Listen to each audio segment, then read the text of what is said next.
नमस्कार, बहुत स्वागत है आप सभी का। आप देख रहे हैं न्यूज इंडिया और आपके साथ मैं हूं मनीषा शर्मा। शुरुआत इस वक्त की बड़ी और अहम खबर के साथ। अमित शाह का 2 दिवसीय उत्तराखंड का दौरा, जहां मुख्यमंत्री पुष्कर सिंह धामी ने इस पर बयान दिया है। सीएम पुष्कर सिंह धामी ने देवभूमि के लिए इसको अहम दौरा बताया और सभी के लिए हर्ष का विषय है। सीएम धामी ने कहा, अमित शाह के दौरे से लोगों को ऊर्जा मिली है।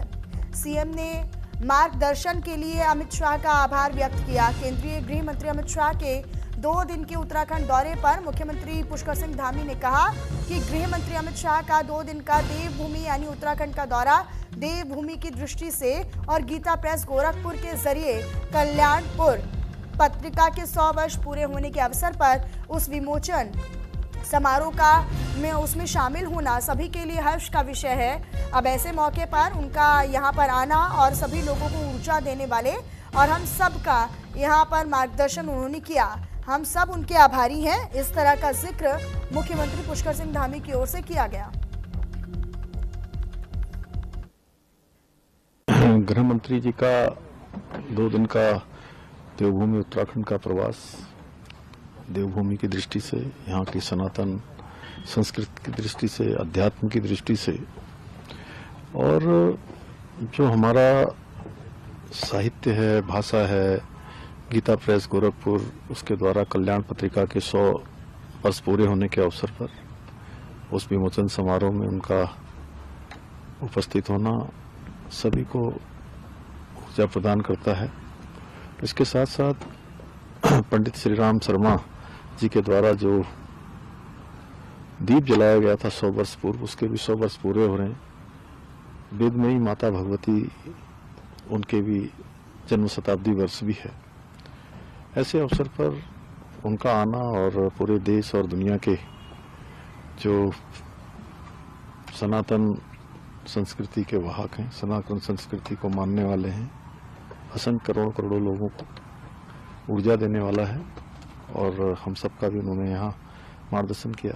सभी देवभूमि वासी उनके आगमन से बहुत गदगद हैं, बहुत उत्साहित हैं। हम उनका बहुत आभार व्यक्त करते हैं और उनके फिर आगमन की प्रतीक्षा करते हैं।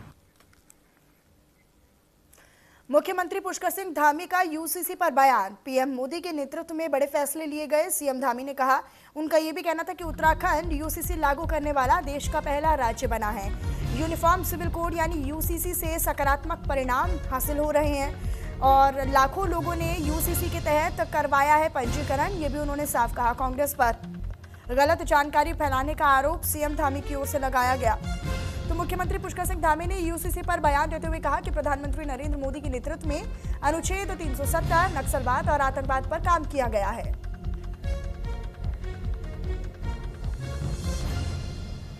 जब हम आदरणीय प्रधानमंत्री जी के नेतृत्व में गृह मंत्री जी ने जिस प्रकार से देश के अंदर चाहे धारा 370 हो, नक्सलवाद हो, आतंकवाद हो, इन सभी पर काम हुआ है और देवभूमि उत्तराखंड को भी ये गौरव प्राप्त हुआ है कि देश की आज़ादी के बाद सबसे पहले समान नागरिक संहिता लागू करने वाला प्रदेश बनने का हमको गौरव प्राप्त हुआ है। और देवभूमि उत्तराखंड के अंदर आदरणीय प्रधानमंत्री जी की प्रेरणा से, आदरणीय गृह मंत्री जी के मार्गदर्शन में हमने समान नागरिक संहिता का कानून लागू किया है। उसके बहुत अच्छे परिणाम सामने आ रहे हैं। शुरुआत में जब हम ये कानून बना रहे थे, लागू करने जा रहे थे, तो बहुत लोगों ने, बहुत प्रकार के जो ऐसे लोग हैं जो व्यवस्था विरोधी लोग हैं, टूल किट्स के रूप में काम करते हैं, अर्बन नक्सल गैंग जो कांग्रेस पार्टी के साथ मिलकर काम करते हैं, वो किसी भी कीमत पर लोगों को इसके प्रति सहज नहीं रखना चाहते थे। अफवाह फैलाने का काम, संदेह पैदा करने का काम उन्होंने किया। लेकिन अब 1 साल जिस प्रकार से हुआ है, महिला सशक्तिकरण का विषय हो, उनकी सुरक्षा का विषय हो या सभी की सुरक्षा का विषय हो, जिस प्रकार से लाखों लोगों ने आज समान नागरिक संहिता में अपना रजिस्ट्रेशन करवाया है, वह निश्चित रूप से इन सभी अफवाहें बिल्कुल स्पष्ट हो गई हैं कि देवभूमि से निकली हुई ये गंगा आने वाले समय में सभी को लाभ देगी। चलिए खबरों में आगे रुक कर लेते हैं। तो अमित शाह का 2 दिवसीय उत्तराखंड का दौरा, जहां पर निरंजनी अखाड़े पहुंचे गृह मंत्री अमित शाह। गृह मंत्री अमित शाह ने हनुमान मंदिर में जाकर पूजा अर्चना भी की और पूजा अर्चना कर शाह ने संतों से आशीर्वाद लिया है। केंद्रीय गृह मंत्री अमित शाह के 2 दिवसीय उत्तराखंड दौरे का सबसे निर्णायक और प्रतीकात्मक पड़ाव हरिद्वार में दिखाई दिया, जहां अपने कार्यक्रमों के अंतिम चरण में वो सीधे निरंजनी अखाड़ा पहुंचे और अखाड़ा में स्थित प्राचीन हनुमान मंदिर में अमित शाह ने विधि विधान के साथ पूजा अर्चना की और संत समाज से आत्मीय मुलाकात कर उनका आशीर्वाद लिया।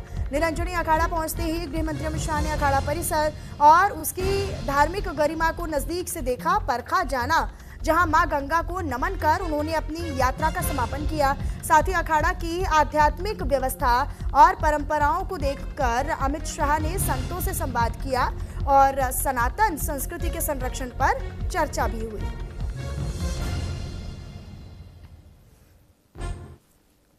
देश के यशस्वी गृह मंत्री श्री अमित शाह जी अभी पूजा पाठ करके आरती भी की, सभी कुछ किया, मंत्रोच्चार के साथ हनुमान जी की पूजा की और उनकी बड़ी इच्छा थी कि हरिद्वार के अंदर हमारा जो सिद्ध हनुमान जी हैं, मेरे वहां जाने की इच्छा है।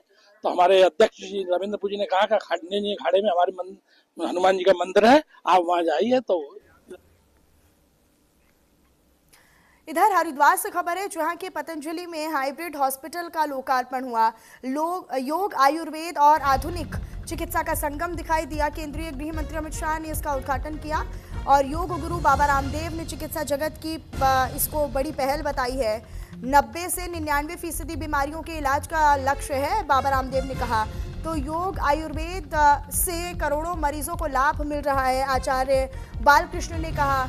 केंद्रीय गृह मंत्री अमित शाह ने हरिद्वार में मौजूद पतंजलि योगपीठ में emergency and critical care hospital का लोकार्पण भी किया और उद्घाटन के बाद योग गुरु बाबा रामदेव ने इसे चिकित्सा जगत की सबसे बड़ी पहल बताते हुए कहा कि ये विश्व का पहला ऐसा हाइब्रिड हॉस्पिटल है जहां पर रोगों की जड़ पर काम करते हुए योग, आयुर्वेद, नेचुरोपैथी और पंचकर्म से 90 से 99% बीमारियों के इलाज का लक्ष्य रखा गया है। बाबा रामदेव ने स्पष्ट तौर पर यह कहा कि अस्पताल सिर्फ इलाज का केंद्र नहीं, बल्कि शरीर में रोग पैदा करने वाले कारणों की पहचान और शुद्धिकरण पर आधारित एक मॉडल है।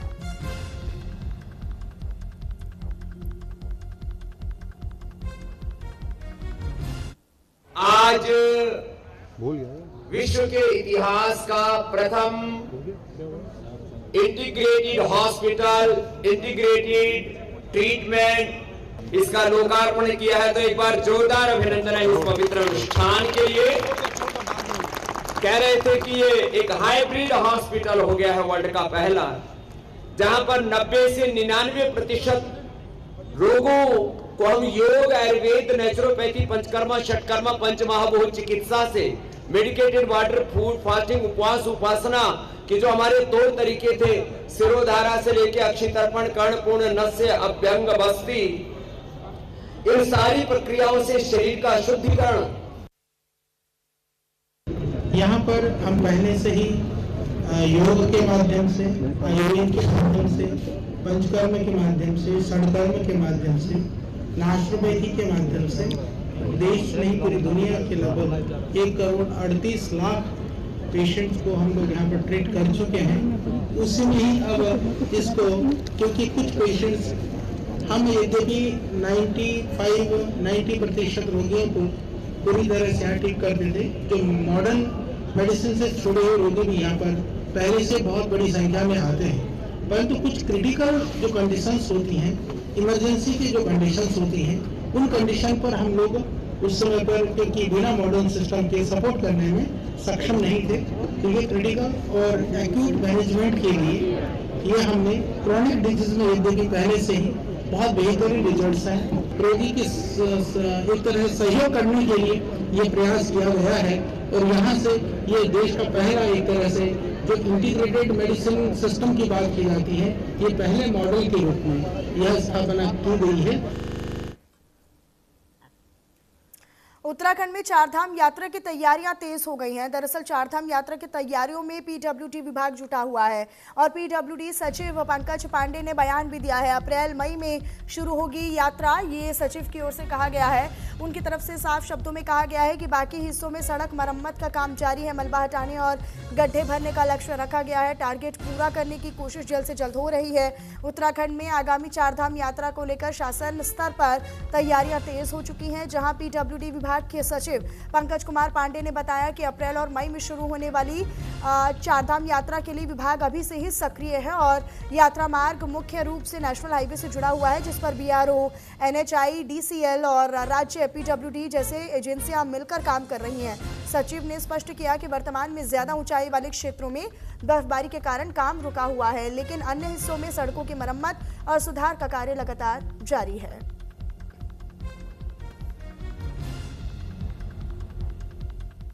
चारधाम यात्रा जनरली अप्रैल और मई में प्रारंभ होती है, तो उसके पहले हम लोग पूरी तैयारियां करते हैं। तो चारधाम यात्रा रूट जो है वो मेनली एनएच उसको कनेक्ट करता है और हमारी सारी एजेंसी उस पर काम कर रही हैं। इसमें बीआरओ भी काम करता है, स्टेट पीडब्ल्यूडी भी कुछ पोर्शन में काम करता है, कुछ एनएचआई डीसीएल के पास है और लगातार इस पर कार्रवाई की जा रही है, इसकी समीक्षा भी की जा रही है। जो हायर रीचेज़ हैं उनमें सीजन में क्योंकि बर्फ़ आ जाती है तो उस पर अभी हम लोग नहीं काम करते हैं, बट उसके अलावा जो पार्ट है उस पर काम लगातार हम लोग करते रहते हैं।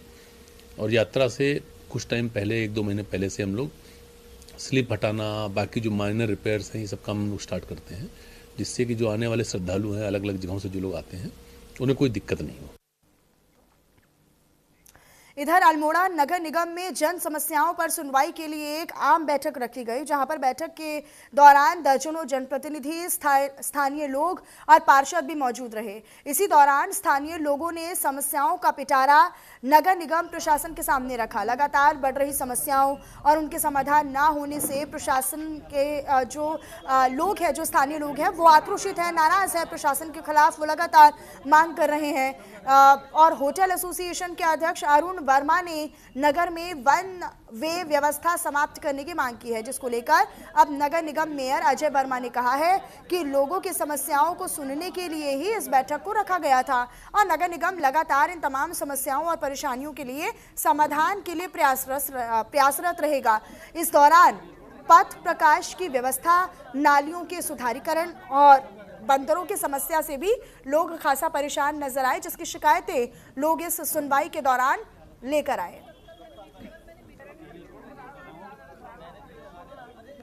नगर निगम अल्मोड़ा की पहल जो कुछ समय पूर्व हो जानी चाहिए थी, 1 साल बाद लगभग हो रही है कि शहर के संभ्रांत व्यक्तियों को और नगर निगम के पार्षदों के साथ यहाँ पे नगर आयुक्त और हमारे माननीय मेयर, इनके तत्वाधान में यह बैठक आयोजित हुई। इसमें शहर की जो प्रमुख समस्याएं क्या क्या है, उनका समाधान क्या होगा और क्या हम नए नगर निगम को मजबूत करने के लिए इस नगर को कैसे साफ, स्वच्छ और सुंदर बनाया जा सके, इसके निमित्त यहाँ पर बैठक हो रही है। उसकी बैठक के निमित्त यहाँ पे जो है कई सुझाव आए।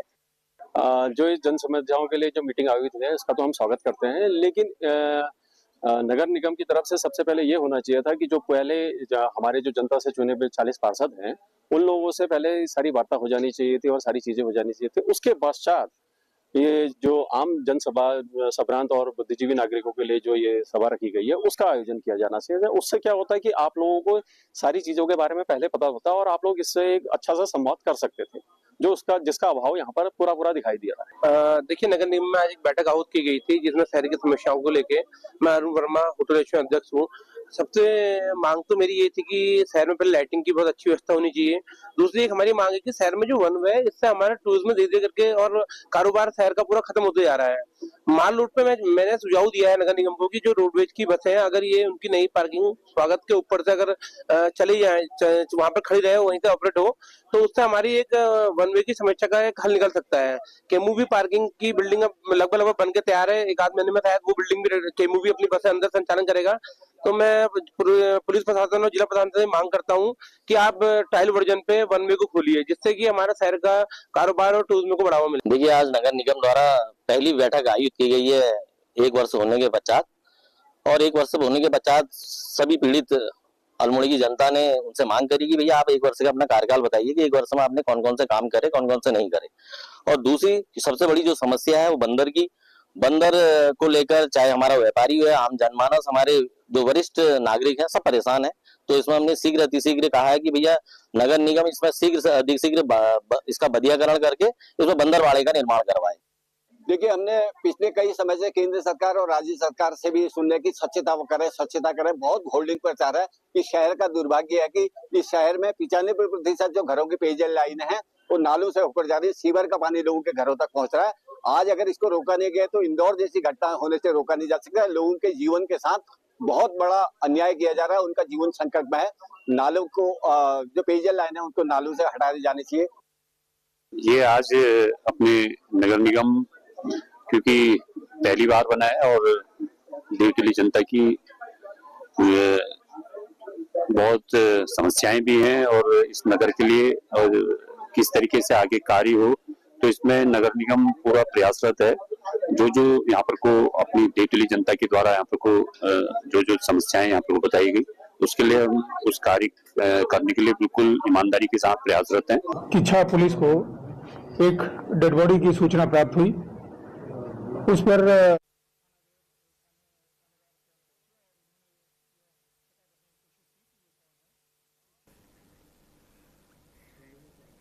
अगली खबर रुद्रपुर से है, जहां पर एसएसपी मणिकांत मिश्रा के निर्देशन पर किच्छा पुलिस ने 11 जनवरी के सनसनीखेज ब्लाइंड मर्डर का खुलासा किया और इसका खुलासा करते हुए 2 शातिर हत्यारों को गिरफ्तार किया गया है। आरोपियों के पास से मफलर, लूटी गई बाइक और मोबाइल बरामद हुआ है। तो वहीं पुलिस ने बताया कि मृतक जो थे वो 9 जनवरी को अपनी बहन को रेलवे स्टेशन छोड़कर रुद्रपुर की तरफ जा रहा था, लेकिन घर नहीं लौटा। आपको ये बताएं कि भोजीपुरा से किच्छा तक करीब 300 सीसीटीवी फुटेज खंगाले गए और उसके बाद खंगालने के बाद पुलिस ने दोनों हत्या आरोपियों को पकड़ लिया है।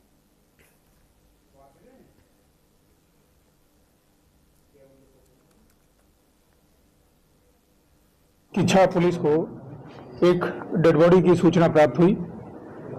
उस पर थानेदार स्वयं पहुंचे और उन्होंने यह पता करने की कोशिश की कि ये कौन है। उसकी पहचान दिनेश, जो कि बरेली के रहने वाला है, उसके रूप में हुई। सीसीटीवी फुटेज, मोबाइल सर्विलांस और मैनुअल सर्विलांस के माध्यम से ये पता चला कि भोजीपुरा रेलवे स्टेशन में दिनेश अपनी बहन को छोड़ने के लिए गया हुआ था। वहां से जब लौटा तो शराब की एक ठेके पर इसने शराब पी, जिसमें 2 लोग इसके और साथी हुए। उन्होंने इसको लूटने के इरादे से इसकी बाइक और इसका मोबाइल लूटा। उस इरादे से उन्होंने इसकी हत्या कर दी। पुलिस ने उसमें 2 अभियुक्त, एक विजय और दूसरा दीपक, इन दोनों को गिरफ्तार किया। इनसे मोटरसाइकिल और मोबाइल बरामद किए गए हैं। उत्तराखंड में समान नागरिक संहिता यानी यूनिफॉर्म सिविल कोड को लागू हुए पूरे 1 साल होने जा रहे हैं। 27 जनवरी को इसे लेकर राज्य सरकार पहली बार समान नागरिक संहिता दिवस मनाने जा रही है। अब राजधानी देहरादून में होने वाले राज्य स्तरीय कार्यक्रम में मुख्यमंत्री पुष्कर सिंह धामी की मौजूदगी भी होगी और इसे लेकर प्रदेश की राजनीति भी गर्मा चुकी है। यूनिफॉर्म सिविल कोड को लेकर बीजेपी का यह साफ कहना है कि इसे लागू कर उत्तराखंड देश का पहला राज्य बना और अब कई राज्य भी इसी दिशा को आगे बढ़ाना चाहते हैं या फिर इस दिशा में आगे बढ़ना चाहते हैं। पार्टी का दावा है कि उत्तराखंड में बना यूसीसी पूरे देश के लिए एक अच्छा और सकारात्मक उदाहरण है। तो वही कांग्रेस ने यूनिफॉर्म सिविल कोड को उत्तराखंड की संस्कृति के खिलाफ बताया और कांग्रेस का यह आरोप है कि लिव इन रिलेशनशिप जैसे प्रावधान राज्य के परंपराओं से मेल नहीं खाते और इसके खिलाफ प्रदेश भर में विरोध किया जाएगा। सीएम अपर सचिव का यह कहना है कि यूनिफॉर्म सिविल कोड लागू होने के बाद व्यापक जन जागरूकता अभियान चलाया गया है। पोर्टल के जरिए मिले सुझावों और शिकायतों के आधार पर कानून की प्रक्रिया को सरल, आसान और सुगम किया गया है।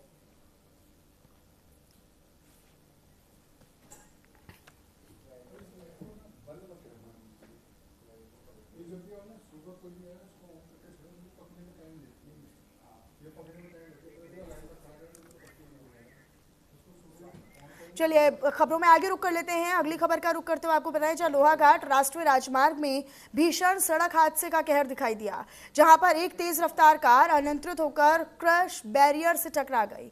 अब इसके कारण कार के एयरबैग खुल गए, जिससे बड़ा हादसा होते होते रह गया। तो वहीं कार सवार 2 लोग इसमें घायल हैं और जानकारी मिलते ही मौके पर पहुंची पुलिस ने घायलों को इलाज के लिए अस्पताल में भर्ती करवा दिया। तो वहीं मौके पर पहुंचे क्षेत्र के सामाजिक कार्यकर्ता सैंटी बोहरा ने सारे वाहन चालकों से क्षेत्र में सावधानी के साथ वाहन चलाने की अपील की है।